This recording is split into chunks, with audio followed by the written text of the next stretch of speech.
Саламатсызбы, Рыскел Чыныбекович. Мына кече СДПК партиясынын саясий кеңешинин жыйыны өттү. Ушул жыйындан кийин сизди саясий кеңештен чыкты, жок партиядан чыкты деп айрым маалымат каражаттар жазды. Ушул туурасында кеңири айтып берсеңиз. Мындай кече саясий кеңештин жыйыны болду, отуруму болду. Мына ошол отурумдагы маселелер ачыкка чыгып кетти. Биз ачыкка чыгарбайбыз деп сүйлөшкөн күндө да чыгып кетти. Азыр андан ары дагы чыгып атат. Мен ошон үчүн ошол саясий кеңештин мүчөсү катары, отурумга катышкан киши катары, саясий партиянын төрагасынын орун басары катары айтып кетейин. Мен көп жерде айтышып атат, бул Адил Турдукуловдун сөзүнө таянып, шилтеме кылып айтышып атат. Мен партиянын катарынан чыгып турдум. Жок, мен партиянын катарынан чыккан жокмун. Мен партиянын катарында калдым. Бирок мен анын жетекчилик кызматтарынан кеттим. Ага негизи себептер болду. Мен саясий кеңештин курамынан чыгаруу боюнча билдирүү жасадым. Ошондой эле орун басары кызматында токтоткондугум боюнча билдирүү жасадым. Бул биринчиден эмнеге мындай мен чечимге келдим. Албетте мындай чечимге келиш мен үчүн оңой болгон жок, оор болду. Бирок бардык жагын карап туруп мени ошондой чечимге келүүгө негиздүү себептер болду. Биринчиден мен бул партияга киргенде ата балага кызмат кылам деп кирген эмесмин. Мен саясатка киргенде дагы, саясий партияга кирсем дагы, мамлекеттик кызматка кирсем дагы мен ата мекенге кызмат кылам деген позиция менен кирем. Экинчиден бир топ менин партиялаштарым уюм менен буюмдун айырмасын түшүнбөй коюшту. Мен ар жерде айтып аттым, бул деген СДПК бул коом, бул уюм, саясий уюм. Буюм болсо ал колдон колго өтөт, мураскерлик болот. А уюм дегенде мураскерлик болбойт. Бул атадан балага өтпөш керек дегендей менин чакырыктарыма, талаптарыма көпчүлүк макул болбой коюшту. Андан кийин экинчи ошол саясий кеңештин отурумунда абакта жаткан Мээрбек Мискенбаевдин, Канат Сагынбаевдин алардагы саясий кеңештин мүчөсү, анан сыртта жүргөн Мирбек Айтикеевдин саясий кеңештин мүчөлөрүнө болгон кайрылуусу дагы менин аябай каттуу кабыл алдым. Алардын койгон негиздерин бардыгын канааттандыралык деп кабыл алдым. Үчүнчүдөн бул ошол саясий кеңештин жыйынында менин кесиптешим Ирина Юрьевна ачыктап эле кетти. Мен саясий кеңештин курамынан чыгам, анткени мен Асел Кодыраңова, Кундуз Жолдубаева, Адил Турдукуловдор менен бир партияда отура албайм. Алар бул партияда отурганда мен чыгышым керек деген билдирүү жасады. Мындайда калыс пикиримди мен билдиришим керек болчу. Атамбаевга башына кыйындык түшкөндө ошол Кундуз Жолдубаева менен Асел Кодыраңова чыдап кеткен жок. Анын айынан булар бүгүнкү күнгө чейин оор кылмыш беленде менен айыпталып бүгүнкү күнгө чейин сотто жүрөт да. Анан аларды партия чыдап кетсе кандай болот? Ошондуктан мен аларга колдоо көргөзүп, эгер сиз ушул үчөөнүн партиядан чыгарылышын талап кылып чыксаңыз, мен буларды колдоо үчүн партиядан чыгам дедим. Саясий кеңештин мүчөлүгүмдү токтотом деп, мындайча айтканда 3 кишини колдоп, 3 кишини коргоп, мен саясий кеңештин мүчөлүгүнөн анан кийин орун басар кызматтан кеттим. Эми бул жерде түшүнбөстүктөр болду. Бул күн мурунтан эле белгилүү болуп калган. Партиянын жаштары социал-демократтар партиясы деген жаңы партияны түптүргөн ал бардыгыбызга белгилүү болчу. Бул аларга таандык эмес, бул бардыгыбызга таандык болчу. Эгер СДПК партиясы соттон Сагынбек Абдрахмановдун чечилип кала турган болсо, биз ушул партия менен барабыз деп турганбыз. Тилекке каршы жаш балдар жаңы технологиялар менен, жаңы адамдар менен, жаңы кадамдар менен, жаңы шайлоого багыт алып алыштыбы. Мен кече ошону түшүндүм. Аларга тоскоолдук жаратпайын дедим. Мен ошол жаштарга ийгилик гана каалайм. Эгер жаштар ушул жаңы шайлоого өздөрү бир жаңы курам менен, жаңы технология менен, жаңы адамдар менен, кадамдар менен бара турган болсо, мен аларга ийгилик гана каалайм. Аларга талапкер болуп бере албасам да, саяпкер болуп бергенге даярмын. Мен СДПК партиясынын катардагы мүчөсү катарында калам жана алардын бүгүнкү күндө Темирлан Султанбеков, Сейит Атамбаев, Кадыр Атамбаевдер аракет кылышып, жаңы шайлоого жаңы даярдыктар көрүп баштады. Мен аларга ийгилик гана каалайм. Ийгилик гана каалайм, колдойм.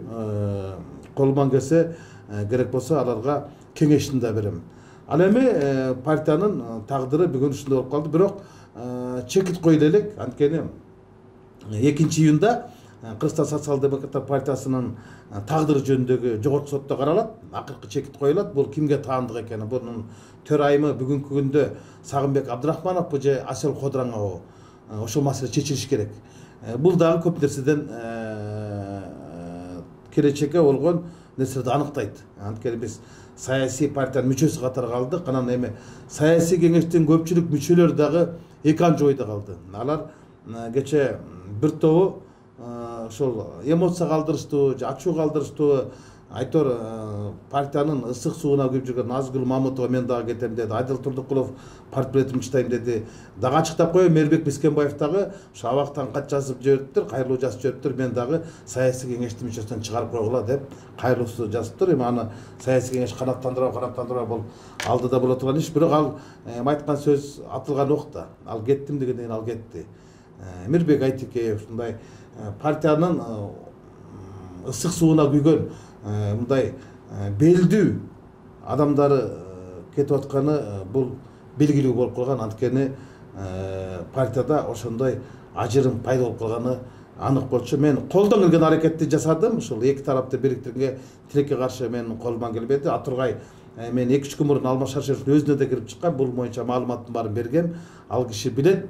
Ал киши да кайрылуу жасады ошол саясий кеңештин мүчөлөрүнө. Бирок аракет кылдык мына ушул кишинин арты менен бириктигиле ушул кишинин кайрылуусу негизинде дагы биримдик сактап калганга аракет кылайык деп тилекке каршы болбоду. Сиз буга чейин ушу СДПК партиясы менен шайлоого барарыңызды билдирген элеңиз да. Эгер акыбал ушундай болуп атса, сиз келечекте кайсы партия менен шайлоого барышыңыз мүмкүн? 5 элге жетөлдүн кереги эмне дегендей, бир четинен бир партиядан толук кандуу ишмедигин токтотуп элек деле башка партиялардан сунуштар түшүп башташкан да. Буга чейин деле мен бул алдыдагы парламенттик шайлоо боюнча ар кандай саясий топтор күчтөр менен сүйлөшүп келгем. Ал жашыруун эмес, анткени партиянын алды барар арсар болчу. Андыктан менен бир топ эле сүйлөшүбүз керек. Мен бүгүн азыр ачыктай алам. Мен буга чейин бир нече рет ушул алдыдагы парламенттик шайлоо боюнча Атамекен партиясынын төрагасы Өмүрбек Чиркешев Текебаев менен жолугушууларды өткөрдүм. Кеңешип, мындай өз позицияларды тактаганга аракет кылдык. Ошол эле маалда мен Акшубкар партиясынын төрагасы Темир Агенбаев менен дагы сүйлөштүм. Ошо алдыдагы парламенттик шайлоодо мындай чогуу кызматташууга барышыбыз менен Жанар Акаев менен дагы КЛДП партиясынын лидерлери менен дагы жолугушуу өткөрдүм. Бирик партиясынын төрагасы Кылыч Исмамбетов менен дагы жолугуштум. Республика партиясынын жетекчилери менен дагы Руслан Казакбаев, Мирлан Жерчеров, Максат Сабировдор менен дагы алдыдагы парламенттик шайлоолор боюнча өз пикирлерибизди мындай такташып сүйлөшүүлөрдү жүргүзүп атабыз. Алмазбек Шаршенович менен дагы анын уулдары менен дагы сүйлөштүм. Мен эми шайлоого барбасы ал менин жеке саясий көз карашыма көз каранды. Баягы мен эки ача жолдун алдында турам, барсамбы барбасамбы деген эки ача пикирдин этеги жок суроонун ортосунда турам да, барсамбы барбасамбы деген ой менде азыр ачыктар элек.